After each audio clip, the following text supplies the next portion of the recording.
قل إن كنتم تحبون الله فاتبعوني يحببكم الله ويغفر لكم ذنوبكم والله غفور رحيم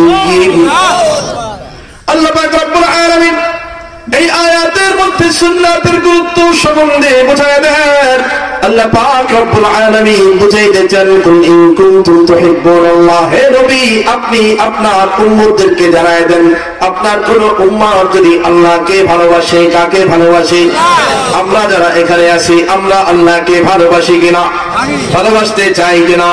ভালোবাসেন না এমন কেউ আছেননি? তার মানে আমরা সবাই তো আল্লাহকে ভালোবাসি।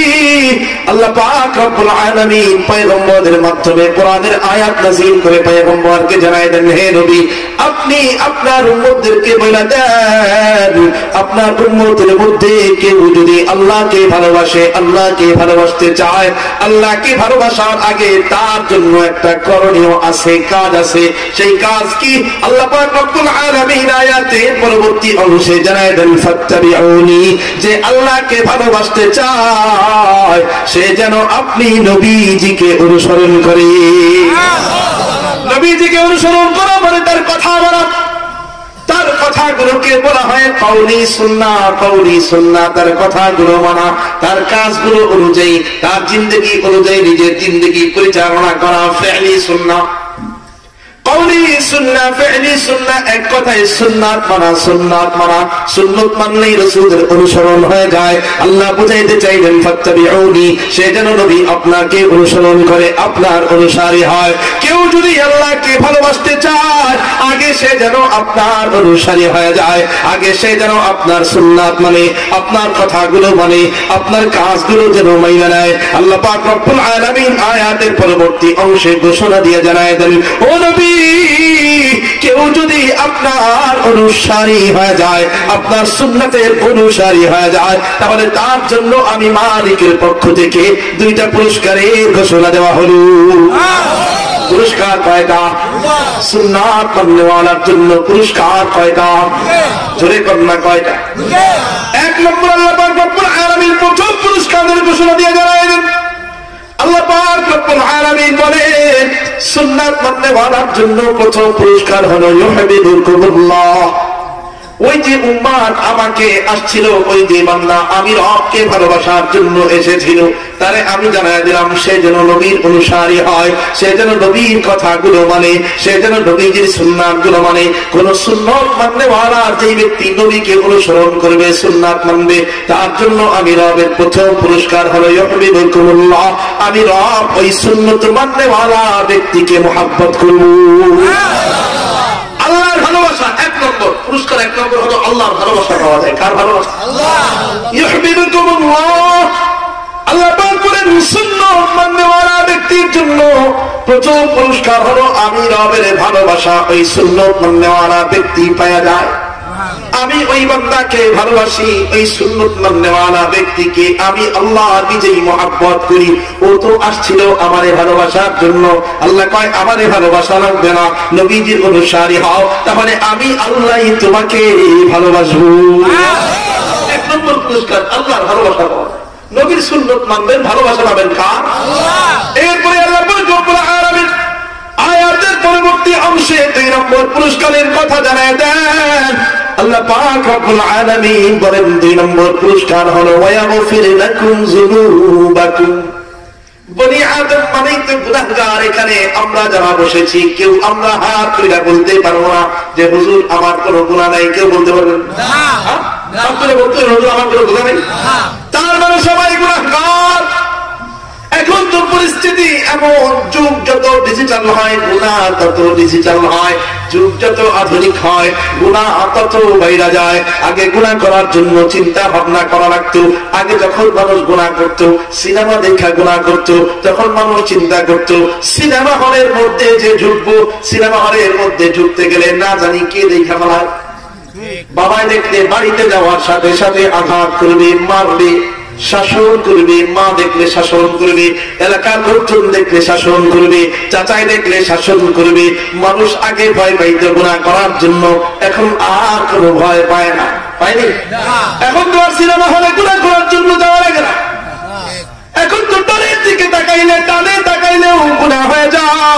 বামের দিকে তাকাইলেও গুনাহ হয়ে যায়, পেছনে তাকাইলেও গুনাহ হয়ে যায়, সামনে তাকাইলেও গুনাহ হয়ে যায়। এত দিকে তাকানোর দরকার হয় না, এই দিকে তাকাইলেও গুনাহ হয়ে যায়। এইদিকে তাকাইলেও গুনাহ হয়ে যায়। কয় হুজুর মোবাইলটারে কিনছি ইউটিউবে ওয়াজ শোনার জন্য, বুঝলেন? ওয়াজ শুনতে গেলে গুনাহ, ওয়াজ শুনতে যাবেন, শুনতে পারবেন না তো, ওয়াজ শুনতে যাবেন, দেখবেন ওয়াজের মাঝখানে হঠাৎ করে গান বাজছে।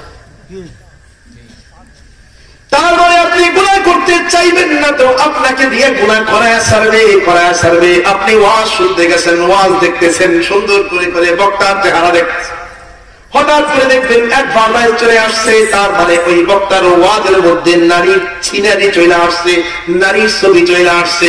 গুনাহ করবেন না তো করায় ছাড়বে। তার মানে এখন গুনাহ থেকে বাঁচার কোনো পথ নাই, কোনো পদ্ধতি নাই। যুগ যত ডিজিটাল, গুনাহ তত বাড়ে। আগে গুনাহ করার জন্য সিনেমা হলে যাইয়া সিনেমা দেখা লাগতো, এখন আর সিনেমা হলে যাওয়া লাগে না। এটার মধ্যে সিনেমা সব চলে আসছে। এখন ঘরের দরজা বন্ধ করে দিয়া অথবা কাঁথার নিচে, কম্বলের নিচে ঢুইকা এখানেই সব অশ্লীল দৃশ্য দেখা যায়, এখানেই সব সিনারি দেখা যায়, এখানেই সব সিনেমা দেখা যায়। তার মানে গুনাহ করার জন্য আর বাইরে যাওয়া লাগে না। যুগ ডিজিটাল হয় আর গুনাহ তত বাড়ে। যুগ ডিজিটাল হয়, গুনাহ বাড়তেছে, দিন দিন বাড়তেছে। আল্লাহ রাব্বুল আলামিন এই জন্যই বুঝাইতে চাইলেন, বনি আদম মানে গুনাহগার। কেউ তোমরা হাত তোলা বলতে পারবা না যে আমরা গুনাহগার না, সবারই গুনাহ হয়ে যায়। সকাল থেকে নিয়ে রাত পর্যন্ত গুনাহ হয়ে যায়। এখন তো রাতের বেলায় গুনাহ হয়। ওই যে যুবক ভাই কানের মধ্যে হেডফোন লাগায়া, এরপরে হেডফোনে গান চাইরা তারপরে ঘুমায়। আগে তো ঘুমাইলেও গুনাহ থেকে বেঁচে থাকা সম্ভব হইতো, এখন সেইটাও সম্ভব হয় না। কানের মধ্যে হেডফোন লাগায়া যখন গান চালায়া ঘুমায়, এইদিকে সে ঘুমায়, ওইদিকে রহমতের ফেরেশতারা তার শরীর থেকে দূর হয়ে যায়। গুনাহের ফেরেশতারা আইসা, যে সমস্ত ফেরেশতারা গুনাহ লেখে তারা আইসা ওই বান্দা ঘুমায় আর সারা রাত ভর গুনাহ লেখে, সারা রাত ভর গুনাহ লেখে। তার মানে ঘুমের মধ্যে গুনাহ থেকে বাঁচা সম্ভব হয় না, ঘুমের মধ্যে গুনাহ থেকে বাঁচা সম্ভব হয় না, বাঁচা সম্ভব হয় না। আল্লাহ পাক রব্বুল আলামিন বুঝাইতে চান, ও বান্দা গুনাহ করো অসুবিধা নাই, গুনাহ করো দিনের বেলায়, গুনাহ করো অসুবিধা নাই, রাতের বেলায় গুনাহ করো অসুবিধা নাই। কিন্তু বান্দা রে, গুনাহের পাশাপাশি আমার কথা মানো, আমার নামাজ ঠিকঠাক মতো আদায় করো। গুনাহের পাশাপাশি ও বান্দা তুমি নবীর সুন্নাত মানো, নবীকে অনুসরণ করো। যেহেতু তুমি গুনাহ থেকে বাঁচতে পারতেছো না, নবীর সুন্নাতের অনুসারী হও। তুমি যদি নবীর সুন্নাতের অনুসারী হইতে পারো, তাহলে আমি আল্লাহ তোমার জন্য 2 নম্বর যে পুরস্কারের ব্যবস্থা করে রেখেছি, তার নাম হলো ইয়াগফির লাকুম যুনুবাকুম। ও বান্দা, তোমার জিন্দেগীর যত গুনাহ আছে আমি আল্লাহ একটা একটা কইরা তোমার সব গুনাহ ক্ষমা করে দেব। তার মানে তুমি গুনাহ করবা, আমার নবীর সুন্নাত মানবা। গুনাহ করার পরেও যদি তুমি নবীর অনুসারী হইতে পারো, এই গুনার কথা আমি আল্লাহ মনে রাখবো না, লেখা রাখবো না। ইন্নাল হাসানাত ইউযহিবুনাস সাইয়্যাত। তুমি যদি গুনাহের কাজ করে করার সাথে সাথে আবার নেকির কাজ কইরা ফেলাও, গুনাহের কাজ করছো তো আবার ভালো আমল কইরা ফেলাও, তাহলে আমি আল্লাহ, আমি রহমান তোমার এই গুনাহের কাজটাকে ওই নেকির কাজ দিয়া ঢাইকা দেব। গুনাহের কাজকে নেকির কাজ দিয়া ঢাইকা। আল্লাহ পাক রব্বুল আলামিন বলেন, তুমি নবীর অনুসারী হও, নবীর সুন্নাত মানো, নবীর কথা মানো, নবীর জিন্দেগি অনুযায়ী তোমার জিন্দেগিকে গঠন করো। আমি আল্লাহ তোমার জন্য ঘোষণা দিয়ে জানাই দিলাম, ইয়াগফির লাকুম যুনুবাকুম, তোমার জিন্দেগির সব গুনাহগুলো ক্ষমা করে দেওয়া হবে। তার মানে নবীর সুন্নাত মানলে আল্লাহর পক্ষ থেকে 2টা পুরস্কারের ঘোষণা। 1 নম্বর পুরস্কার হলো আল্লাহর ভালোবাসা পাওয়া যায়। কার ভালোবাসা? নবীর সুন্নাত মানলে কার ভালোবাসা পাওয়া যায়? জোরে কন্যা, কার ভালোবাসা পাওয়া যায়? 2 নম্বরের পুরস্কার হলো নবীর সুন্নাত মানলে জিন্দেগীর গুনাহগুলো ক্ষমা করে দেওয়া হয়। কি ক্ষমা করা হয়? জোরে বলেন না, কি ক্ষমা করা হয়? গুনাহগুলো ক্ষমা করে দেওয়া হয়। এইবার রাসূল করিম সাল্লাল্লাহু আলাইহি ওয়াসাল্লাম হাদিসের মধ্যে আরো একটা পুরস্কারের ঘোষণা দেন। আল্লাহ দিয়েছেন 2টা, নবী দেন আরো একটা। কয়টা হইল? প্রসিদ্ধ হাদিস হাদিসের একটা অংশ খুবই প্রসিদ্ধ, সবাই এই অংশের ব্যাপারে জানে, সবার কম বেশি মুখস্থ আছে। মিশকাত শরীফের 175 নম্বর হাদিস, হাদিসের অংশটা যেই অংশ খুবই প্রসিদ্ধ, মান আহইয়া সুন্নতি ফাকাদ আহাব্বানি, মান আহইয়া সুন্নতি ফাকাদ আহাব্বানি। আল্লাহ নবী মুহাম্মদুর রাসূলুল্লাহ সাল্লাল্লাহু আলাইহি ওয়াসাল্লাম বলেন, কোন উম্মত যদি আমার সুন্নতকে জিন্দা করতে পারে, সুন্নাত জিন্দা করা মানে সুন্নাতের প্রচার করা, সুন্নাতের প্রসার করা। এই যে সালাম দেওয়া একটা সুন্নাত, সুন্নাত না? সালাম দেওয়া একটা সুন্নাত, সুন্নাতের প্রচার করা, প্রসার করা। আপনি যদি সুন্নাতের প্রচার প্রসার করতে পারেন, সুন্নতকে যদি জিন্দা করতে পারেন, সুন্নতের প্রচলন যদি সমাজের মধ্যে বাস্তবায়ন করতে পারেন, একটা সুন্নাতকে আপনি যদি সমাজের মধ্যে বাস্তবায়ন করতে পারেন, আল্লাহ নবী হাদিসের মধ্যে জানায় দেয়, কেউ আমার সুন্নাতকে প্রচলন করলো মানে, সমাজের মধ্যে বাস্তবায়ন করলো মানেই যেন আমি নবীজিকে মুহাব্বত করলো। ওই যে বলেছিলাম, মুহাব্বতটা মুখে বলার নাম না, মুহাব্বতটা কাজে কর্মে দেখায় দেওয়ার নাম। আল্লাহ নবীও সেই কথা কয়, মান আহইয়া সুন্নতি ফাকাদ আহাব্বানি। আমার সুন্নত মানা মানে, আমার সুন্নতের প্রচার করা মানে আমি নবীজিকেই মুহাব্বত করা, আমি নবীজিকেই ভালোবাসা। আল্লাহ নবী হাদিসের পরবর্তী অংশে বলেন, যে উম্মত আমার সুন্নত মাইনা আমি নবীকে ভালোবাসি, আমার সুন্নত মাইনা আমি নবীজিকে মুহাব্বত দেখায়, সেই উম্মতের জন্য আমার ঘোষণা হলো, কিয়ামতের দিন সেই উম্মত আমার সাথে জান্নাতে থাকবে। তারপরে 3 নম্বরের পুরস্কার হলো সুন্নত মানার দ্বারাই, সুন্নাতের প্রচার করার দ্বারাই, সুন্নতের প্রচলন করার দ্বারাই নবীজির সঙ্গে জান্নাতে থাকা যায়। জোরে কন্যা সুবহানাল্লাহ। পুরস্কার 3টা পাইছেননি। 1 নম্বর পুরস্কার হলো সুন্নত মানলে আল্লাহর ভালোবাসা পাওয়া যায়। কার ভালোবাসা? জোরে কন্যা, কার ভালোবাসা? 2 নম্বর হলো সুন্নাত মানলে জিন্দেগির গুনাহগুলো ক্ষমা করে দেওয়া হয়, জিন্দেগির গুনাহগুলো মুছা যায়। আল্লাহ পাক রব্বুল আলামিন জিন্দেগির গুনাহগুলো ক্ষমা করে দেন। আর 3 নম্বরের পুরস্কার হলো কেউ যদি সুন্নত মানতে পারে, সুন্নতের প্রচার করতে পারে, সুন্নতের প্রসার করতে পারে, আল্লাহর নবী হাদিসের মধ্যে বলেন, ওই সুন্নতের প্রচারকারী ব্যক্তি কিয়ামতের দিন আমার সঙ্গে জান্নাতে থাকবে। পুরস্কার পাওয়া গেল। এখন হলো মানার কথা, মানবেন কি না মানবেন সেটা আপনার ব্যাপার। এখন তো আমরা জানি, এই যে আমি আজকে ফজিলত বললাম, শুনলেন তো, তারপরেও দেখবেন মানামানি নেই। সুন্নত কি? সুন্নত সবই আপনারা জানেন, কম বেশি সবই আপনারা জানেন। জুমার নামাজের পরে 4 রাকাত সুন্নতের নামাজ আছে, জানেন না? কি আছে? কেউ আছেন না? জানি না, জানি না কেউ আছেন? তার মানে সবাই দেখেন তো সালাম ফিরানোর পরে কি অবস্থা হয়। ইমাম সাহেব যখন একদিকে সালাম ফেরায়, একদিকে 2 দিকে না, দেখবেন উপর থেকে দৌড় শুরু হয়ে যায়। মসজিদ 2 তলা 3 তলা হইলে আরো টের পাওয়া যায়, ভূমিকম্প শুরু হয়ে যায়। আর যদি মসজিদ এমনি 1 তলা হয় তাহলে খেয়াল করে দেখবেন 10 কাতারের মসজিদ হইলে 7 কাতার খালি। এখন কি 7 কাতার মানুষ কি জানে না যে সুন্নত আছে? জানে তো, জানে তো, মানে জানি তো সবই, মানি কই? জানি তো সবই, মানি। এই জন্য বলা হয়েছে, হ্যাঁ জানার চাইতে বরঞ্চ মানো। এই যে সুন্নত মানো, অটোমেটিক নবীকে মুহাব্বত করা হয়ে যায়।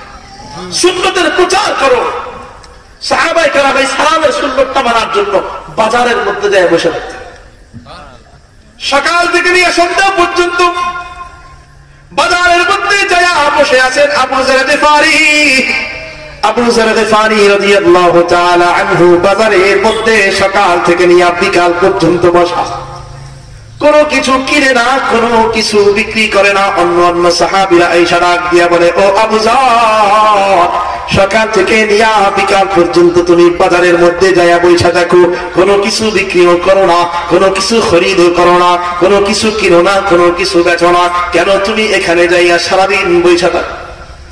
আবু যর তখন ডাক দিয়ে কয়, দুনিয়া দৃষ্টি দিয়ে যদিও বা আমি কোনো বিক্রি করি না, কোনো কিছু কিনি না, তোমরা যদিও বা দুনিয়ার দৃষ্টি দিয়ে দেখো, আমার কাছে কোনো মাল নাই, কোনো কিছু আমি বিক্রি করি না, আমার কাছে কোনো সম্পদ নাই, কোনো কিছু নিয়ে আমি বাজারে যাই না, বাজার থেকে আমি কিছু খরিদ করি না, কিন্তু আমি বাজার থেকে এমন জিনিস অর্জন করি, এমন নেকি অর্জন করি যেটা দুনিয়ার বেচা কেনার দ্বারাও কখনো সম্ভব না। বলো তো মধ্যে এমন কি নেকি পাইলা? বাজার তো দুনিয়ার নিকৃষ্ট জায়গা, তুমি এখানের মধ্যে এমন কি নেকি অর্জন করো? কিভাবে তুমি নেকি অর্জন করো?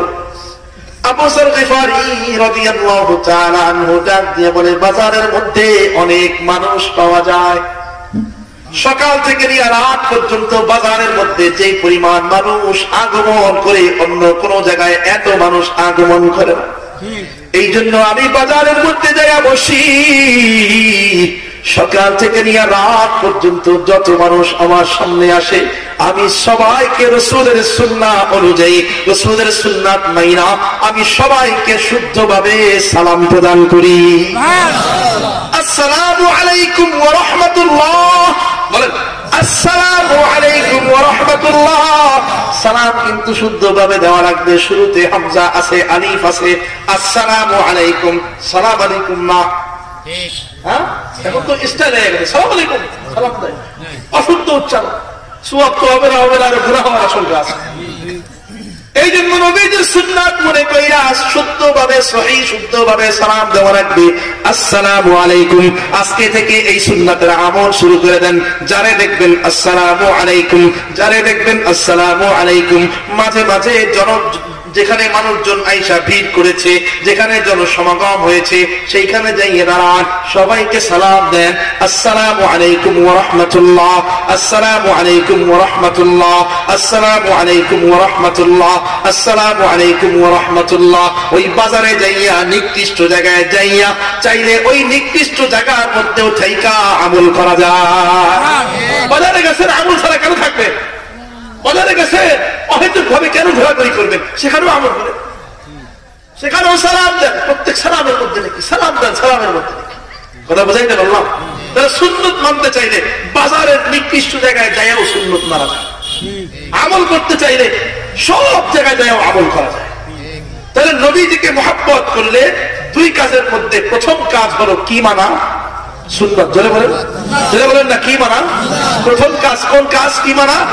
সুন্নাত মানা। নবীজিকে মহব্বত করলে, মহব্বত শুধু মুখে মুখে বললে চলবে না, এক নম্বরের আমল করতে হবে, নবীর সুন্নাত মানতে হবে। সুন্নাত মানলে মুখে মহব্বত করি বলা লাগবে না, অটোমেটিক মহব্বত হয়ে যাবে। এবার আসেন দুই নম্বরের আমল হলো দুরূদ পড়া। কি পড়া? আবার বলেন, সবাই বলেন, আরো জোরে। এক নম্বর কি মানা? এক নম্বর মুখস্থ করতে হবে। এখান থেকে বয়ান মুখস্থ, কালকে আপনারা বয়ান করবেন। নবীর মহব্বত করলে, নবীজিকে মহব্বত করলে, নবীর আশেক দাবি করলে সব আশেকের জন্য দুইটা কাজ। কয় কাজ? এক নম্বর কি মানা? যেটা বলেন কি মানা? দুই নম্বর কি পড়া? যেটা বলেন কি পড়া? দুরূদের গুরুত্ব বুঝাইতে যাইও। আল্লাহ পাক রব্বুল আলামিন সূরা আহজাবের 56 নম্বর আয়াত নাযিল করেন। আয়াত সারা জীবন শুনছেন, তরজমা শুনেন নাই, অর্থ শুনেন নাই, অর্থ শুনেন। আল্লাহ পাক রব্বুল আলামিন সূরা আহজাবের 56 নম্বর আয়াত নাযিল করে জানায় দেন, ইন্নাল্লাহা ওয়া মালাইকাতাহু ইউসাল্লুনা আলান নবী ইয়া আইয়ুহাল্লাযীনা আমানু সাল্লু আলাইহি ওয়া সাল্লিমু তাসলিমা। আল্লাহ পাক রব্বুল আলামিন আয়াতের প্রথম অংশের মধ্যে জানায় দেন, ইন্নাল্লাহা ওয়া মালাইকাতাহু ইউসাল্লুনা আলান নবী, নিশ্চয় আল্লাহ এবং আল্লাহর ফেরেশতা যারা আছে তারা নবীজির জন্য দুরূদ পাঠাইতে থাকে। দুরূদ নবীজির জন্য দুরূদ পাঠান কে? আল্লাহ এবং আল্লাহর ফেরেশতা যারা আছে তারা নবীজির জন্য দুরূদ পাঠাইতে থাকেন, দুরূদ পাঠান। তাহলে বুঝা থাকলে বলে, যে কাজ আল্লাহ করে, যে কাজ আল্লাহর ফেরেশতারা করে, সেই কাজ কম দামি না বেশি দামি? আল্লাহ কম দামি না বেশি দামি? স্বয়ং আল্লাহ নবীর জন্য দুরূদ পাঠায়, আপনি আমি।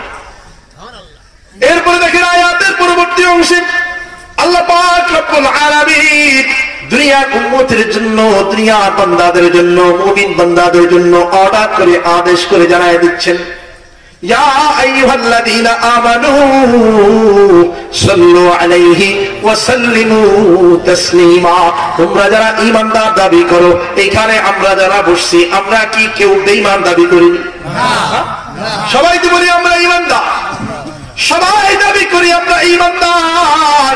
আল্লাহ পাক রব্বুল আলামিন ঈমানদার বান্দাকে ডাইকা ডাইকা কয়, ইয়া আইয়ুহাল্লাযীনা আমানু সাল্লু আলাইহি ওয়া সাল্লিমু তাসলিমা। হে ঈমানদার বান্দা, তোমাদের জন্য আমি রবের পক্ষ থেকে আদেশ হলো, যেহেতু আল্লাহ নবীর জন্য দুরূদ পাঠান, আল্লাহর ফেরেশতারাও নবীর জন্য দুরূদ পাঠান। ও ঈমানদার বান্দা, তোমরাও বেশি বেশি কইরা নবীর জন্য দুরূদ সালাম পাঠাইতে থাকো। তোমরাও বেশি বেশি কইরা নবীর জন্য দুরূদ পড়ো, নবীর জন্য দুরূদ পাঠাও। এবার আপনারা বলবেন, হুজুর আমরা তো লাভ ছাড়া কোনো কাজ করতে চাই না, দুরূদ পড়লে ফায়দা কি, ফজিলত কি? ফজিলতের কথা শোনান, তাহলে দুরূদ পড়ার জন্য আগ্রহ তৈরি হবে। ফজিলত শুনতে চাইলে হাদিসের দিকে তাকান। মুসলিম শরীফের 384 নম্বর হাদিস, وعن عبد الله بن عمرو بن العاص رضي الله تعالى عنهما أنه سمع رسول الله صلى الله عليه وسلم يقول من صلى علي صلاة الله نبي محمد رسول الله صلى الله عليه وسلم বলেন, কেউ যদি কোন উম্মত যদি আমার জন্য একবার দরুদ পাঠ করে, কয়বার? জোরে কোন না, কয়বার? আল্লাহর নবীজি মুহাম্মদুর রাসূলুল্লাহ সাল্লাল্লাহু আলাইহি ওয়াসাল্লাম বলেন, কোন উম্মত যদি আমার জন্য মাত্র একবার দরুদ পাঠ করে, একবার, সাল্লাল্লাহু আলাইহি বিহা আশরান, আল্লাহর পক্ষ থেকে তার জন্য 10 বার দরুদ পাঠানো হয়। তাহলে নবীর জন্য একবার দরুদ পাঠ করলে আল্লাহর পক্ষ থেকে কয়বার পাওয়া যায়? জোরে কোন না, কয়বার? আরো জোরে বলেন, কয়বার? একবার দরুদ পাঠ করলে আল্লাহর পক্ষ থেকে কয়বার পাওয়া যায়? এবার আসেন আরো একটা ফজিলতের হাদিস শুনি। তিরমিজি শরীফের 484 নম্বর হাদিস, وعن ابن مسعود رضي الله تعالى عنه قال قال رسول الله صلى الله عليه وسلم أولى الناس بي يوم القيامة الله নবী মুহাম্মদ রাসূলুল্লাহ সাল্লাল্লাহু আলাইহি ওয়াসাল্লাম বলেন, কিয়ামতের দিন ওই ব্যক্তি আমার কাছাকাছি থাকবে। তারপরে কিয়ামতের দিন যখন লক্ষ লক্ষ কোটি কোটি বিলিয়ন বিলিয়ন উম্মতের সমাগম হয়ে যাবে, আল্লাহ নবী বলেন, সেই সময় ওই ব্যক্তি আমার কাছাকাছি থাকবে। বলে, কোন ব্যক্তি সেই সময় আপনার কাছাকাছি থাকবে? প্রশ্ন হলো, কোন ব্যক্তি সেই সময় নবীজির কাছাকাছি থাকবে? আল্লাহ নবী হাদিসের পরবর্তী অংশে বলেন, আকসারুহুম আলাইয়া সালাতান, দুনিয়ার জমিনে যেই ব্যক্তি বেশি বেশি দুরূদ পাঠ করবে। তার মানে দুনিয়ার জমিনে বেশি বেশি দুরূদ পাঠ করলে নবীজির কাছাকাছি থাকা যায়, নবীজির কাছাকাছি থাকা যায়, পয়গম্বরদের নিকটবর্তী হওয়া যায়। কিয়ামতের দিন পয়গম্বরদের কাছাকাছি থাকা যায়। এইবার বলবেন, হুজুর পয়গম্বরদের নিকটবর্তী হলে লাভ কি? কাছাকাছি থাকলে লাভ কি? নবীজির নিকটবর্তী হলে ফায়দা। একটা উদাহরণ দিয়ে বুঝেন। মনে করেন আপনার এই এলাকার মধ্যে বৃষ্টি হইতেছে, বৃষ্টির মধ্যে কোন এক আল্লাহর বান্দা মাথার উপরে ছাতা নিয়ে রাস্তা দিয়া হেঁটে যাইতেছে। তাহলে বৃষ্টির মধ্যে যার মাথার উপরে ছাতা আসে, তার মাথায় বৃষ্টি পড়বে? বৃষ্টি পড়বে না। এখন আপনি যদি কোন মতে দৌড়াইয়া তার কাছাকাছি যাইয়া দাঁড়াইতে পারেন, আপনি যদি তার সঙ্গে যাইয়া মিশা দাঁড়াইতে পারেন, তাহলে আপনার মাথায় বৃষ্টি পড়বে না। কেন? কেন? আপনি ওই ছাতাওয়ালার কাছে চলে গেছেন, যেই কারণে আপনার মাথায় বৃষ্টি পড়ার কোন পদ্ধতি নাই, পথই নাই। কথা বুঝাইতে পারলাম? এটাই হলো ফায়দা। কেমন ফায়দা? কিয়ামতের দিন মাথার একটু উপরে সূর্য, মাথার একটু উপরে সূর্য, সূর্য প্রচন্ড ভাবে তাপ দিবে, তাপ দিবে। সূর্যের তাপের কারণে মাথার মগজগুলো টকবক টকবক কইরা ফুটতে থাকবে। সেই সময় আপনি যদি নবীর কাছাকাছি জায়গা দাঁড়াইতে পারেন, নবী যেখানে থাকবেন সেইখানে সূর্য তাপ দেবেনি, সূর্যের তাপ পৌঁছাবেনি। আপনি যদি দুরূদ পাঠ করার মাধ্যমে নবীজির কাছাকাছি যাইতে পারেন, নবীজির কাছে কাছে থাকতে পারেন, তাহলে নবী যেখানে দাঁড়াবে সেইখানে তো সূর্যের তাপ পৌঁছাবে না, তাপ পৌঁছাবে না। আপনিও যদি নবীর কাছাকাছি জায়গা দাঁড়াইতে পারেন, তাহলে আশা করা যায় আপনার মাথায়ও সূর্যের তাপ পড়বে না। এই জন্য নবীজি বলেন, বেশি বেশি কইরা দুরূদ পাঠ করলেন, আউলান নাসি বি ইয়াউমাল কিয়ামাহ, কিয়ামতের দিন আমার কাছাকাছি থাকা যায়, আমার নিকটবর্তী হওয়া যায়। তাহলে প্রথম হাদিস থেকে জান্নাত কেউ যদি একবার দুরূদ পাঠ করে আল্লাহর পক্ষ থেকে কয়বার পাওয়া যায়? জোরে কন্যা কয়বার পাওয়া যায়? দ্বিতীয় হাদিস থেকে জান্নাত কেউ যদি বেশি বেশি দুরূদ পাঠ করে কিয়ামতের দিন নবীর কাছাকাছি থাকা যায়, নিকটবর্তী হওয়া যায়। এবার আরো একটা ফজিলতের হাদিস শুনেন, কিতাবের নাম মাজমাউজ জাওয়াইদ 17022 নম্বর হাদিস। وعن ابي الدرداء رضي الله تعالى عنه قال قال رسول الله صلى الله عليه وسلم من صلى علي حين يصبح عشرا وحين يمسي عشرا। আল্লাহ নবী মুহাম্মদ রাসূলুল্লাহ সাল্লাল্লাহু আলাইহি ওয়াসাল্লাম বলেন, কোন উম্মত যদি সকালে 10 বার সন্ধ্যায় 10 বার দুরূদ পাঠ করে, সকালে কয়বার? জোরে কন্যা সকালে কয়বার? সকালে 10 বার এবং সন্ধ্যায় 10 বার কোন উম্মত যদি নিয়ম বানায়া দুরূদ পাঠ করতে পারে, নিয়ম বানায়া দুরূদ পাঠ করতে পারে, আল্লাহ নবী তার ব্যাপারে ঘোষণা দেন, আদরাকাতহু শাফাআতি ইয়াউমাল কিয়ামা, কিয়ামতের দিন ওই দুরূদ পাঠকারী উম্মতের জন্য আমি নবী আল্লাহর দরবারে সুপারিশ করব। আহমদ হে মুহাম্মদ হে ওহি খত রসুল হে, मखदूम मुरब्बी है वही वाली कुल है, मखदूम मुरब्बी है वही वाली कुल है, वो हाशमी मक्की वो हाशमी मक्की मदनी युल अरबी है, वो मेरा नबी मेरा नबी मेरा नबी है, वो मेरा नबी है। पहले निरालाई गो नबी पहले निरालाई, बोलेन पहले निरालाई गो नबी पहले निरालाई, पहले निरालाई गो नबी पहले निरालाई। ওই কপালে চুমু খাবো, ওই কপালে চুমু খাবো, তোমার ছোঁয়া লাগবে গায়ে, পহলে নিরালাই গো নবী পহলে নিরালাই, পহলে নিরালাই গো নবী পহলে নিরালাই। দয়াল নবী কত দূরে লোহিত সাগরের তীরে, মদিনার ওই সোনার ঘরে, মদিনার এই সোনার ঘরে আছেন তিনি সর্বদাই, পাইলে নিরালাই গো নবী পাইলে নিরালাই, পাইলে নিরালাই গো নবী পাইলে নিরালাই। ওই কপালে চুমু খাবো, ওই কপালে চুমু খাবো, তোমার ছোঁয়া লাগবে গায়ে, পাইলে নিরালাই গো নবী পাইলে নিরালাই, পাইলে নিরালাই গো নবী পাইলে নিরালাই। সবাই বলেন না সাল্লাল্লাহু আলাইহি ওয়াসাল্লাম, আবার দিল থেকে বলেন না সাল্লাল্লাহু আলাইহি ওয়াসাল্লাম। আল্লাহর একজন ওলি ছিলেন শিবলি নু'মানী রাহমাতুল্লাহি আলাইহি, আল্লাহর ওলি শিবলি নু'মানী রাহমাতুল্লাহি আলাইহি একবার কাবা শরীফ তাওয়াফ করতেছেন। কাবা শরীফ তাওয়াফ করার সময় হঠাৎ তার দৃষ্টি গেল এক যুবকের দিকে। ও যুবক ভাই ভালো করে খেয়াল করেন, হঠাৎ শিবলি নু'মানী রাহমাতুল্লাহি আলাইহির দৃষ্টি যায়, চোখ যায় এক যুবকের দিকে। দেখে যুবক কাবা শরীফ তাওয়াফ করে আর যুবক দুরূদ পড়ে, আল্লাহুম্মা সাল্লি আলা মুহাম্মাদিন ওয়া আলা আলি মুহাম্মাদ।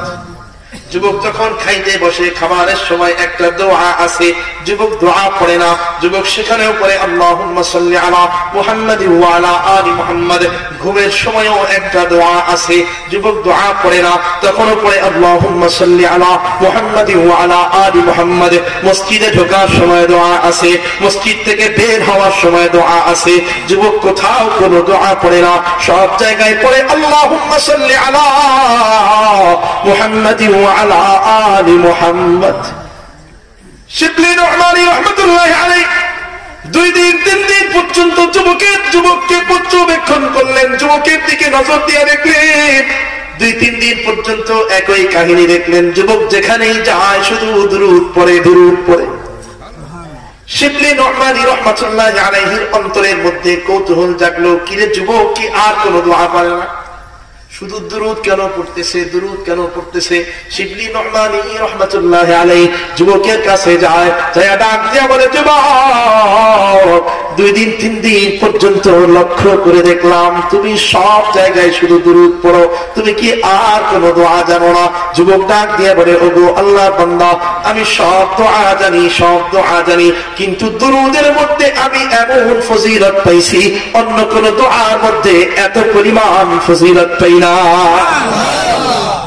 আল্লাহর ওলি শিবলি নু'মানী রাহমাতুল্লাহি আলাইহি মনের মধ্যে আরো কৌতূহল, আরো কৌতূহল।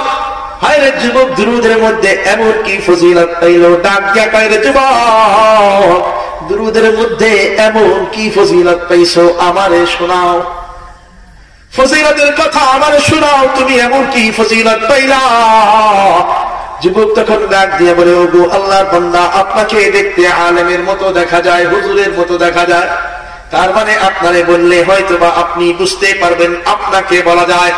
শিবলি নু'মানী রাহমাতুল্লাহি আলাইহি ডাক দিয়ে বলে, যুবক বলো, আমি শোনার অপেক্ষায় আছি।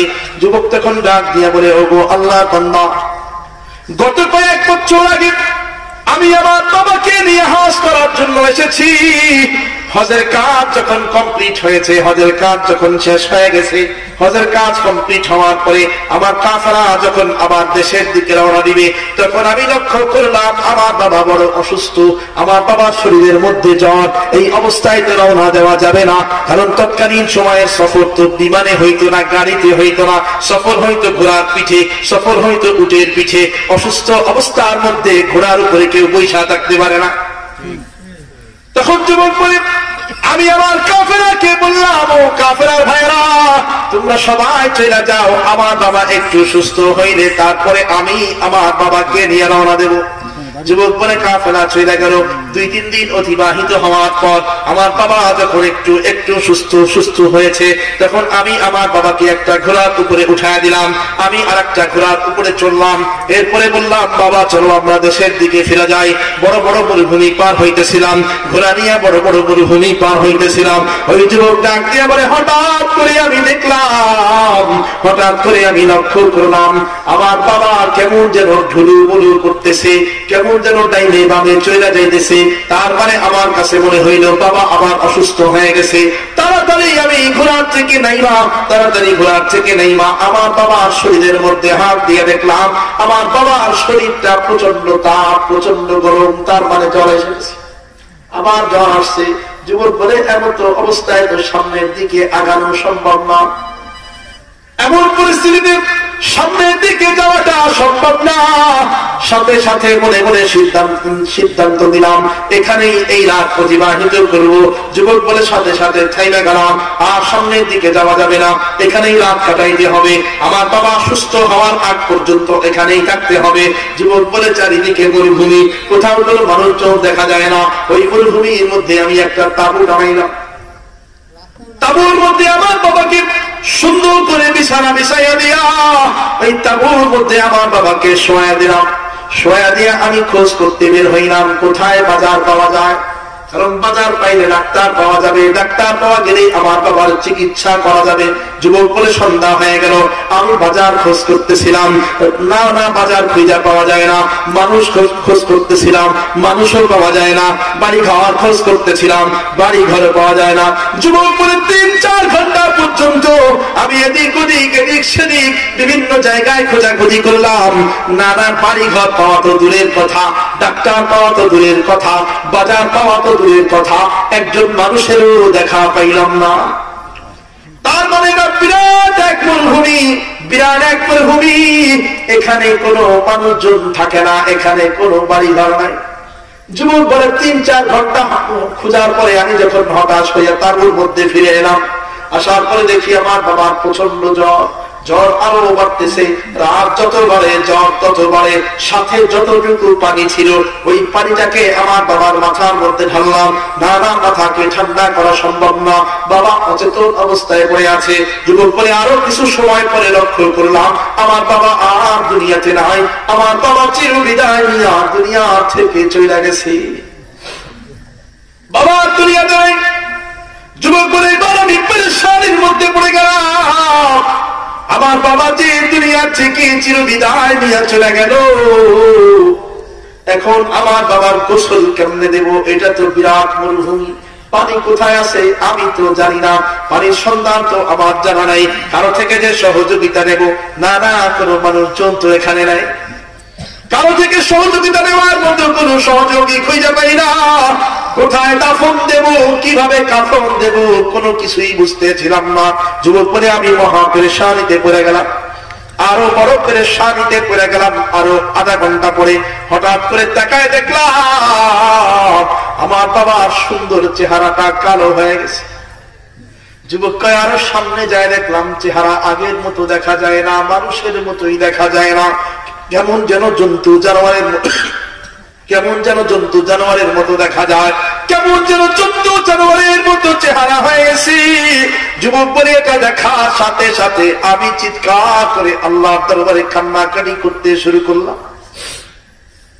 বাবার চেহারার এমন বেহাল দশা দেখার পর আমি সাথে সাথে আল্লাহ পাক রব্বুল আলামিনের দরবারে অঝর দ্বারাই কান্নাকাটি করতে শুরু করলাম। ও মালিক, এমন মুসিবতে তুমি কেন আমারে ফেলাইলা?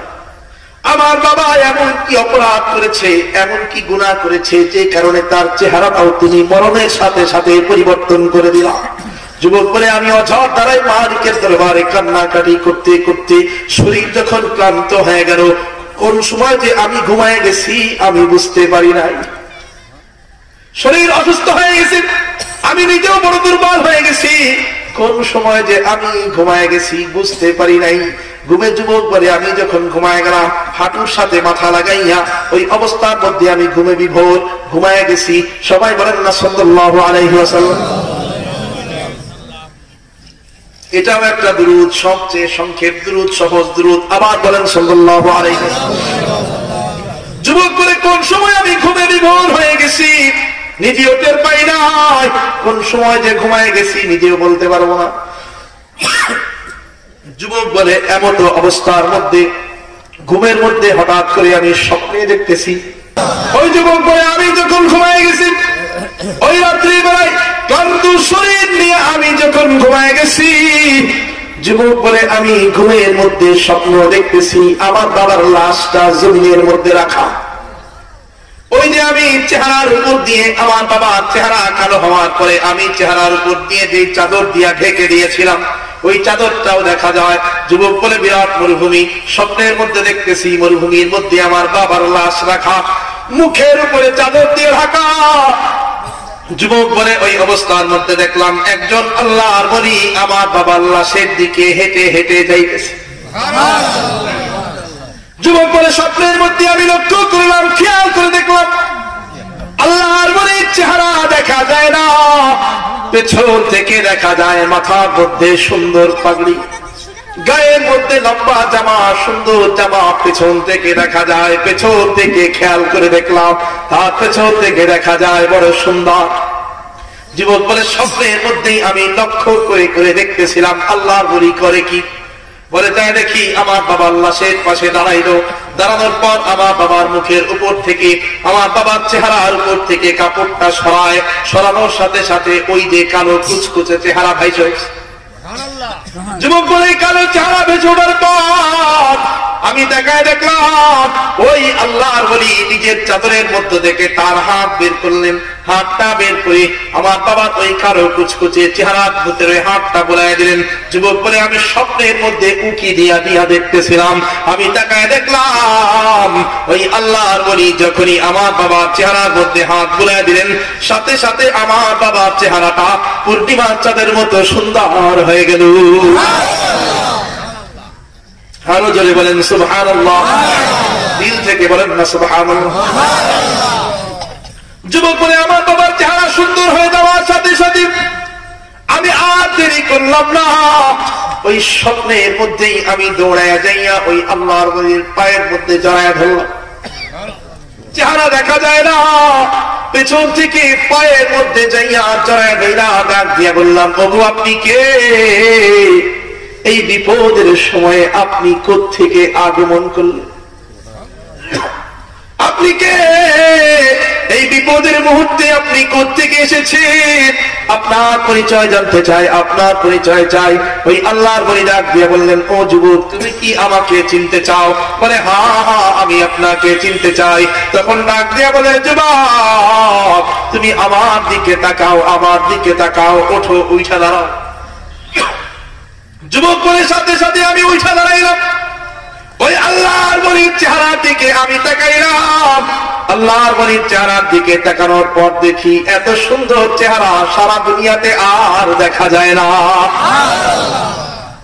জোরে বলেন না সুবহানাল্লাহ। যুবক বলে, এত সুন্দর চেহারা আমি আগে আর কোনোদিন দেখি নাই।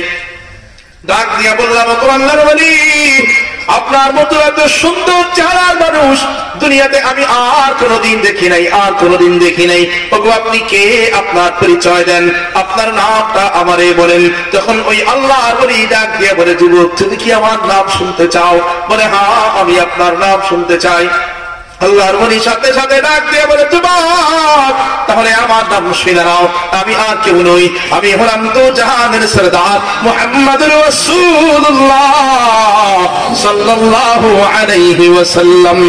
মুবারক হো ज़माने को के खत्मुल मुरसली आया, मुबारक हो ज़माने को के खत्मुल मुरसली आया, साहिबे रहम बनकर रहमतन लिल आलमीन आया, हकीकत की खबर देने बशीर आया, नज़ीर आया, शहनशाही ने जिसके कद में चूमे वो फकीर आया, शहनशाही ने जिसके कद में चूमे वो फकीर आया।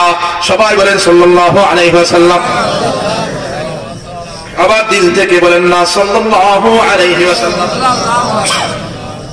ওই যুবক তখন ডাক দিয়ে বলেন, আমি স্বপ্নের মধ্যে যখন নবীজির পরিচয় পেয়ে গেলাম, স্বপ্নের মধ্যে নবীজির পরিচয় পেয়ে যাওয়ার সাথে সাথে আমি ডাক দিয়া চিৎকার করে বললাম, ওগো নবীজি, আমার বাবা যে ইন্তেকাল করেছে, আমার বাবার মৃত্যুর খবর দেওয়ার মতো আমি তো কোনো মানুষ খুঁজে পাই নাই, কাউকে তো আমি সংবাদ জানাইতে পারি নাই। এখানে কোন এলাকা নাই, কোন বাড়ি ঘর নাই, কিন্তু নবী, আমার দিলের প্রশ্ন হলো, আমার বাবার মৃত্যুর সংবাদ আপনি কেমনে পেয়ে গেলেন? আপনি আমার বাবার মৃত্যুর সংবাদ কেমনে পাইলেন? আপনি কার থেকে শুনলেন? স্বপ্নের মধ্যে আল্লাহ নবীজি যুবককে ডাক দিয়া বলে, যুবক, দুনিয়ার জমিনে আল্লাহ একদল ফেরেশতা আছে, যেই ফেরেশতাদের কাজ হলো দুনিয়ার জমিনে কোন সময় কোথায় কোন উম্মত নবীর জন্য দুরূদ পড়ে সেই দুরূদের একটা লিস্ট বানানো। সেই লিস্টটাকে প্রত্যেক দিন ওই ফেরেশতারা আমি নবীর দরবারে পৌঁছায় দেয়। তোমার বাবা যদিও বা গুনাহগার ছিল, সকাল থেকে রাত পর্যন্ত তোমার বাবা গুনাহ করেছে, দুনিয়ার জঘন্য জঘন্য অপরাধ তোমার বাবা করেছে, তারপরে এত এত অপরাধের মধ্যে, এত এত গুনাহের মধ্যে তোমার বাবার একটা ভালো আমল ছিল, নেক আমল ছিল। সেই আমলটা হলো তোমার বাবা প্রত্যেক দিন 300 বার করে দুরূদ পাঠ করেছে। জোরে কন্যা কয়বার? আবার বলেন কয়বার? আল্লাহর নবী ডাক দিয়ে বলেছে, বাবা, প্রত্যেক দিন তোমার বাবা 300 বার করে আমাকে স্মরণ করেছে, আমার জন্য দুরূদ পড়েছে। ফেরেশতা প্রত্যেক দিন তোমার বাবার নামটা লিস্ট করে নিয়ে পাশে 300 সংখ্যা লেখা রাখতো। আজকে রাত্রে ফেরেশতারা যখন আমার দরবারে দুরূদের লিস্ট নিয়ে গেছে, আমি দেখি তোমার বাবার নাম লেখা আছে, কিন্তু নামের পাশে দুরূদের সংখ্যা লেখা নাই। ওই ফেরেশতাদেরকে আমি ডাক দিয়ে বললাম, ওগো ফেরেশতারা, আমার এই পাগল, আমার এই আশেক তো কোনদিনও দুরূদ পড়তে ভুলা যায় না। কয়েক বছর যাবত আমার এই আশেক প্রত্যেক দিন 300 বার করে দুরূদ পড়ে, 300 বার করে আমারে স্মরণ করে, ঈদের দিনও আমারে স্মরণ করে, ব্যস্ততার মধ্যেও আমারে ভুলা যায় না, ব্যস্ততার দিনেও দুরূদ পড়ে, ঈদের দিনেও দুরূদ পড়ে, শুক্রবারেও দুরূদ পড়ে, কোনদিনও ভুলা যায় না। আজকে এমন কি হইল, আমার এই আশেক দেখি দুরূদ পড়তে ভুলা গেছে।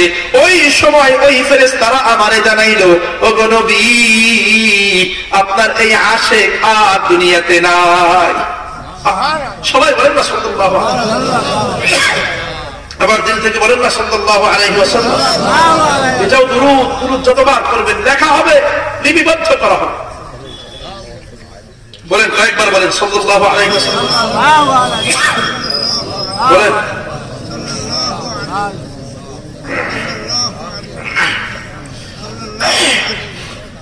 সবচেয়ে ছোট এবং সংক্ষেপ দুরূদ সাল্লাল্লাহু আলাইহি ওয়াসাল্লাম। নবীজি মুহাম্মদুর রাসূলুল্লাহ সাল্লাল্লাহু আলাইহি ওয়াসাল্লাম সাথে সাথে ডাক দিয়া বলে, ও যুবক, ফেরেশতারা সংবাদ জানাইলো তোমার বাবার মৃত্যুর সংবাদ জানাইলো। তোমার বাবার মৃত্যুর সংবাদ জানার সাথে সাথে আমি ফেরেশতাদেরকে জিজ্ঞাসা করলাম, ও ফেরেশতারা, আবার এই পাগল, যে পাগল 300 বার করে দুরূদ পাঠ করতো, এই পাগল যে ইন্তেকাল করেছে, ইন্তেকালের পরবর্তী সময় তার অবস্থা কি? ওই সময় ফেরেশতারা আমি নবীজিকে জানাইলো। নবীজি কয়, ওই সময় ফেরেশতারা আমারে জানাইলো আপনার আশিকের অবস্থা তেমন একটা ভালো না। কেন ভালো না? দুনিয়াতে বেঁচে থাকতে আপনার আশিক সারাদিন গুনাহ করেছে, যদিও বা আপনার দুরূদ পড়েছিল, কিন্তু তারপরেও সারাদিন গুনাহ করেছে। গুনাহের কারণে মৃত্যুর পরবর্তী সময়ে তার চেহারাটা পরিবর্তন করে দেওয়া হয়েছে। মৃত্যুর পরবর্তী সময়ে তার চেহারা কালো হয়ে গেছে, তার চেহারাটা জন্তু জানোয়ারের মতো বানায় দেওয়া হয়েছে।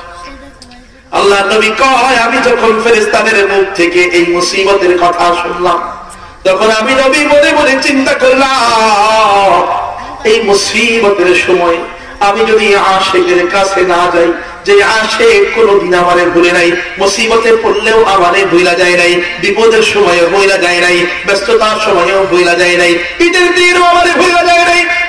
যত দুনিয়ার যত ব্যস্ততার মধ্যে থাকুক, প্রত্যেক দিন আমারে 300 বার করে স্মরণ করেছে, আমার জন্য প্রত্যেক দিন 300 বার দুরূদ পড়েছে। এই পাগলকে যদি আমি নবী আজকে ভুলা যাই, তাহলে আমি কেমন রহমতের নবী হইলাম?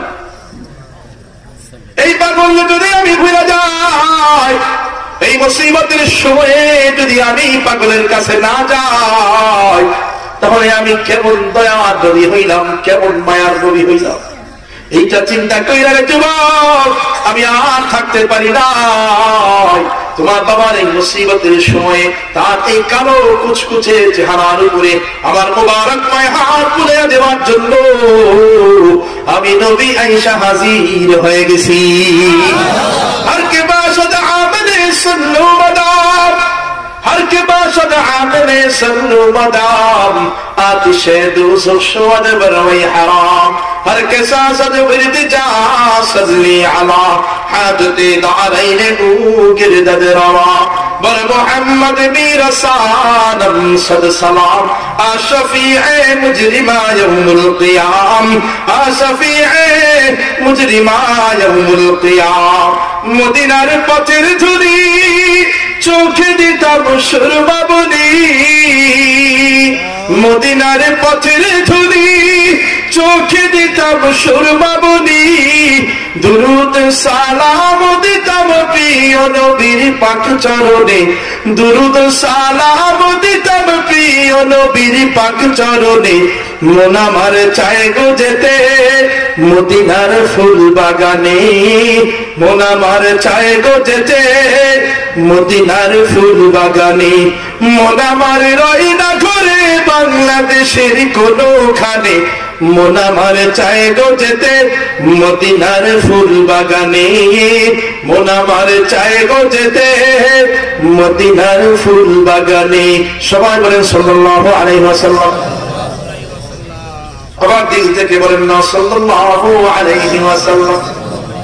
যুবক বলে, আমি যখন স্বপ্নের মধ্যে এই কথাগুলো শুনলাম, আমার দিন আনন্দে আত্মহারা হয়ে গেল। যুবক বলে, আমি এমন আনন্দিত হইলাম, সাথে সাথে জোরে একটা চিৎকার দিলাম।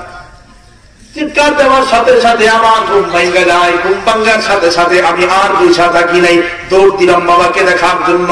বাবার চেহারার উপর থেকে কাপড়টা সরাইলাম, বাস্তবেই দেখি বাবা আসলেই চেহারা পরিবর্তন হয়েছে কিনা দেখার জন্য যেই না মাত্র আমি কাপড়টা উঠাইলাম, দেখি হা হা পূর্ণিমার চাঁদের মতো সুন্দর চেহারা দেখা যায়।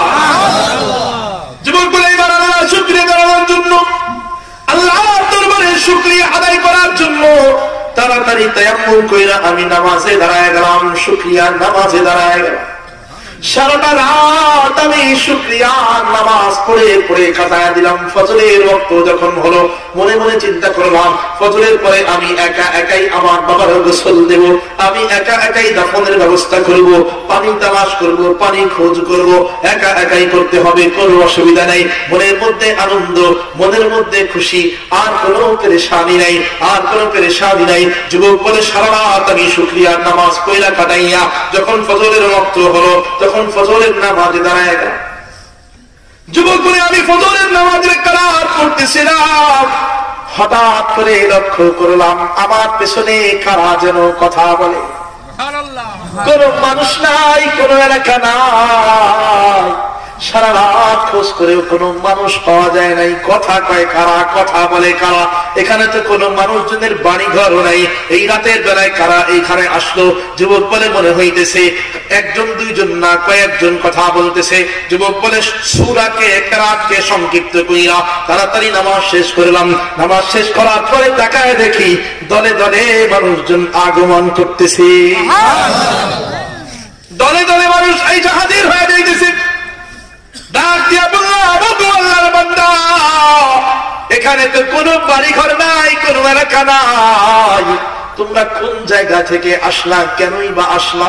ওই মানুষগুলো ডাক দিয়ে বলে আমরা এই এলাকার না, আমরা হলাম পাশের এলাকার। বলে কেন আসছো এই মরুভূমির মধ্যে?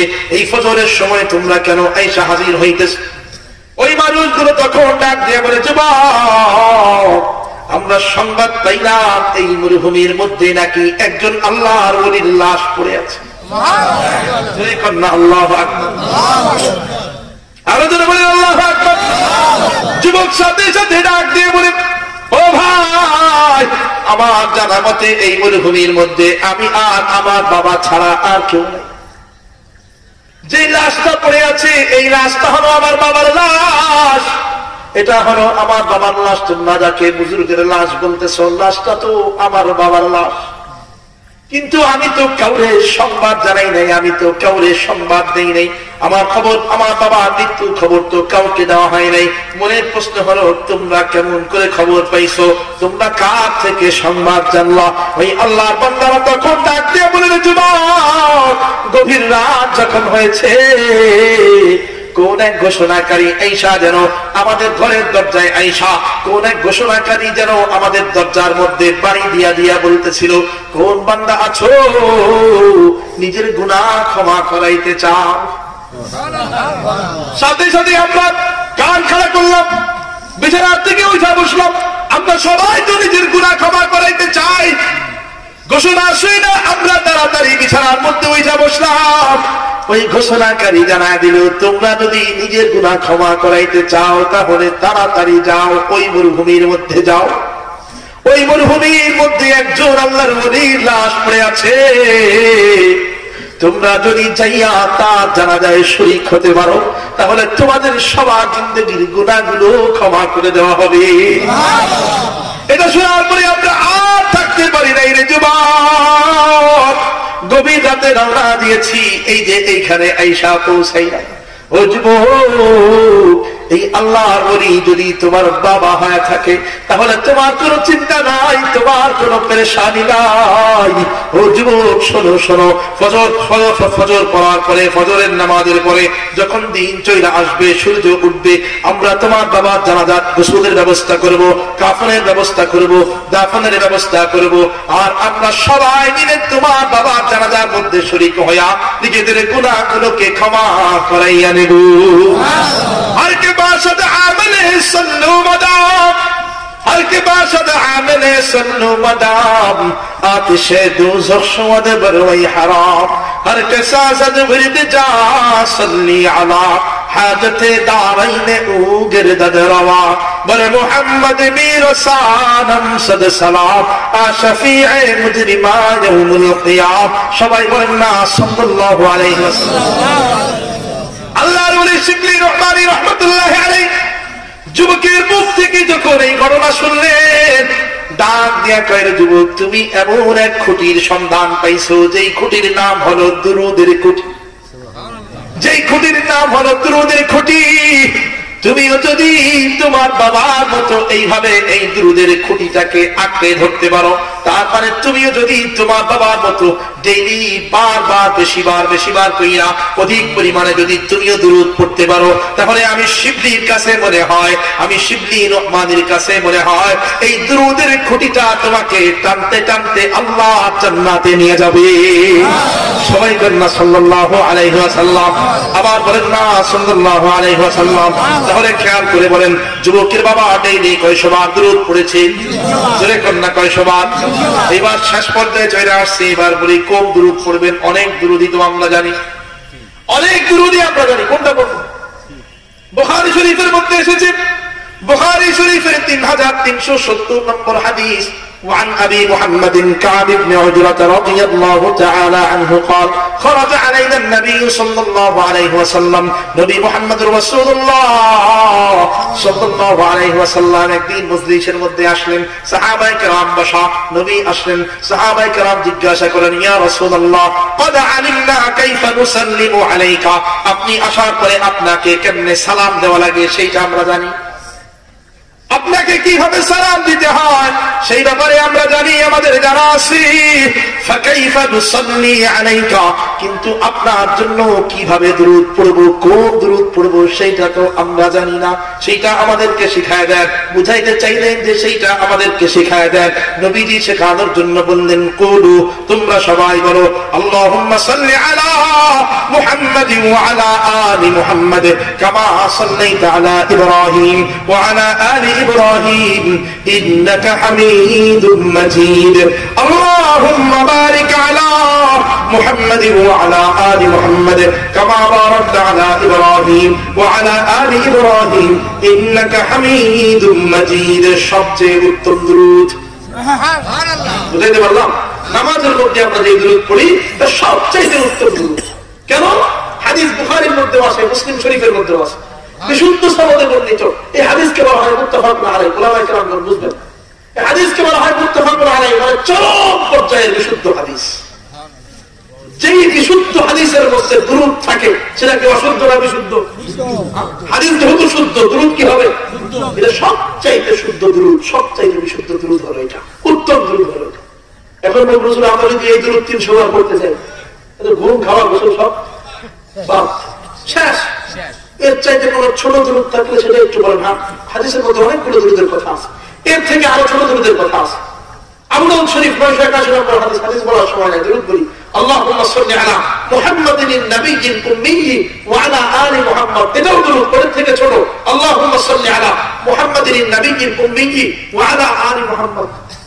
লাগা দাইতে ভালো ছিল, লম্বা হলো না পাঠা, হ্যাঁ এটা তো পড়ি না গেছে, মনে থাকবে না। আর কিছু থাকলে সেটা বলো, আরো আছে। নাসাই শরীফ 1295 নম্বর হাদিসের মধ্যে আরেকটা দুরূদের কথা আছে, আল্লাহুম্মা সাল্লি আলা মুহাম্মাদিন ওয়া আলা আলি মুহাম্মাদ। একটু করা যাবে না? ওই যে যুবক যে দুরূদ পড়তো, আল্লাহুম্মা সাল্লি আলা মুহাম্মাদিন ওয়া আলা আলি মুহাম্মাদ, একটু তো করা যায় না? আরো সহজ আছে, আরো সহজ দুরূদ আছে। নাসাই শরীফ 1745 নম্বর হাদিসের শেষ অংশে আরেকটা দুরূদের কথা আছে, সাল্লাল্লাহু আলা নবিয়্যি মুহাম্মাদ। যেটা মনে করছিলেন সেটা না, সাল্লাল্লাহু আলা নবিয়্যি মুহাম্মাদ মনে না থাকতে অসুবিধা নেই, আরো সহজ আছে। হাদিস লেখার ক্ষেত্রে, মুহাদ্দিসিনে কেরাম হাদিস লেখার ক্ষেত্রে সবচেয়ে সহজ এবং বেশিবার যে দুরূদ ব্যবহার করেছেন, ক্বালা রাসূলুল্লাহ সাল্লাল্লাহু আলাইহি ওয়াসাল্লাম। বলেন সাল্লাল্লাহু, পারেন না কি বলেন? লম্বা হয়ে গেছে, হ্যাঁ, মুখের মধ্যে আটকায় যায়, কঠিন হয়ে গেছে, কোন অজুহাত চলবে? আর অজুহাত চলবে? এখন হলো আমল করা নিয়ে, বুঝে বললাম, আমল করা হলো নেই। জানি তো সবাই, আমার তো মনে হয় এই সাল্লাল্লাহু আলাইহি ওয়াসাল্লাম এই দুরূদটা ছোট থেকে নিয়ে বৃদ্ধ বাবাজি পর্যন্ত জানেন না, এমন কেউ নেই। সবাই মানা কেমনে মানবেন? সকাল থেকে নিয়ে রাত পর্যন্ত যতবার মনে চায় পড়েন, যতবার মনে চায় পড়েন, হাঁটতে গেলেও পড়েন, যখন হাঁটাহাঁটি করবেন তখন পড়বেন, বাজারে গেলে তখন পড়বেন, গাড়িতে একা একা বসে আছেন পড়েন। পর্দার অন্তরাল থেকে যে সমস্ত মা বোনেরা শুনতেছেন তাদের উদ্দেশ্য করে বলি, হাত দিয়ে কাজ করেন, রান্না করেন, এইদিকে দুরূদ পড়েন। আপনারা যারা গাড়ি চালান, গাড়ি চালান, দুরূদ পড়েন। ক্ষেত খামারে কাজ করেন, ক্ষেতের মধ্যে ধান লাগান, আরতি ফসলা দিয়ে আছেন, লাগান, এদিকে দুরূদ পড়েন। দেখবেন অটোমেটিক ওই কাজের মধ্যে আল্লাহ রাব্বুল আলামিন বরকত দিয়ে ভরপুর করে দেবেন। সুবহানাল্লাহ। পারা যায় না দুরূদ পড়া? সকাল থেকে নিয়ে রাত পর্যন্ত সকাল থেকে নিয়ে রাত পর্যন্ত কমপক্ষে হলেও 100 বার। কয়বার? 100 বার। এই সাল্লাল্লাহু আলাইহি ওয়াসাল্লাম একবার পড়তে কয় মিনিট লাগে? একবার পড়তে কতক্ষণ লাগে? 2 সেকেন্ড। তো 2 সেকেন্ড 2 সেকেন্ড হলে 40 সেকেন্ড। 20 বার পড়তে কয় সেকেন্ড? 40 সেকেন্ড। 100 বার পড়তে 200 সেকেন্ড। 200 সেকেন্ড মানে 3 মিনিটের একটু বেশি হয়। ধরেন 4 মিনিট। আল্লাহ নবীর মুহাব্বতে 4 মিনিট দেওয়া যায় না? 4 মিনিট সময় ব্যয় করা যাবে না? যাবে তো ইনশাআল্লাহ। এখন ফজর থেকে নিয়ে ইশা পর্যন্ত প্রত্যেক ওয়াক্ত নামাজের পরে 20 বার করে দুরূদ করেন, মাত্র 20 বার। 40 সেকেন্ড মানে আপনার মসজিদ থেকে ঘরের দিকে যাইতে যাইতে ওই সময়টার মধ্যে 20 বার সাল্লাল্লাহু আলাইহি ওয়াসাল্লাম, সাল্লাল্লাহু আলাইহি ওয়াসাল্লাম, সাল্লাল্লাহু আলাইহি ওয়াসাল্লাম, সাল্লাল্লাহু আলাইহি ওয়াসাল্লাম, সাল্লাল্লাহু আলাইহি ওয়াসাল্লাম এমনি করে মাত্র 20 বার করেন। জোহরের পরে 20 বার, আসরের পরে 20 বার, মাগরিবের পরে 20 বার, ইশারের পরে 20 বার। অভ্যাস বানায় ফেলান, অভ্যাস বানায় ফেলান। এইরকম ভাবে যদি অভ্যাস বানায় দুরূদ পাঠ করতে পারেন, আদরাকাতহু শাফাআতি ইয়াউমাল কিয়ামা, নবীর কথা, নবী কয় কিয়ামতের দিন ওই উম্মতের জন্য আমি আল্লাহ তাআলার সুপারিশ করি। সুবহানাল্লাহ। পারবো তো ইনশাআল্লাহ? দুরূদ পাঠ করতে পারবো তো ইনশাআল্লাহ? তাহলে কাজ দিলাম দুইটা। নবীকে মুহাব্বত করলে উম্মতের জন্য কয় কাজ? জোরে বলেন কয় কাজ? 1 নম্বর কি মানা? বলে আসেনি কি মানা? জোরে বলেন কি মানা? আবার বলেন কি মানা? যা সুন্নাত আপনি জানেন মানা শুরু করেন। জানি তো সবই। 1 নম্বর হলো নবীর মুহাব্বতে সুন্নাত মানবো, তাহলে মুখ দিয়ে মুহাব্বত করি বলা লাগবে না, অটোমেটিক মুহাব্বত হয়ে যাবে। 2 নম্বর কি পড়া? জোরে বলেন কি পড়া? 1 নম্বর কি মানা? সুন্নাত মানা। 2 নম্বর কি পড়া? দুরূদ পড়া। দুরূদ যেটা জানেন সেটাই পড়েন, একবারে কমসে কম ছোট সংক্ষিপ্ত সবাই যেটা জানে সাল্লাল্লাহু আলাইহি ওয়াসাল্লাম এটা পড়েন। কমসে কম ডেইলি 100 বার করে পড়েন। কয়বার? 100 বার। ইনশাআল্লাহ তাআলা আশা করা যায় প্রত্যেকদিন যদি নিয়ম বানায়া 100 বার দুরূদ পাঠ করতে পারেন, এটার দ্বারাই ফায়দা হবে। সবচাইতে বড় ফায়দা হলো আখিরাতে, যেদিন কেউ চিনবে না, নবী আগের থেকে ঘোষণা দিয়ে জানায় দেন, সে যেদিন তোমার আপনজন বলে কেউ থাকবে না, সেদিন আমি নবী ওই দুরূদ পড়ার কারণে তোমার জন্য আল্লাহ দরবারে সুপারিশ করব। সুবহানাল্লাহ। বুঝাইতে পারছি? এই দুইটা কাজ করতে পারবো তো ইনশাআল্লাহ? কারা কারা পারবো? দুই হাত উঁচু করে আল্লাহকে দেখাই, জোরে জোরে আল্লাহকে দেখাই। নারায়ে তাকবীর, নারায়ে তাকবীর।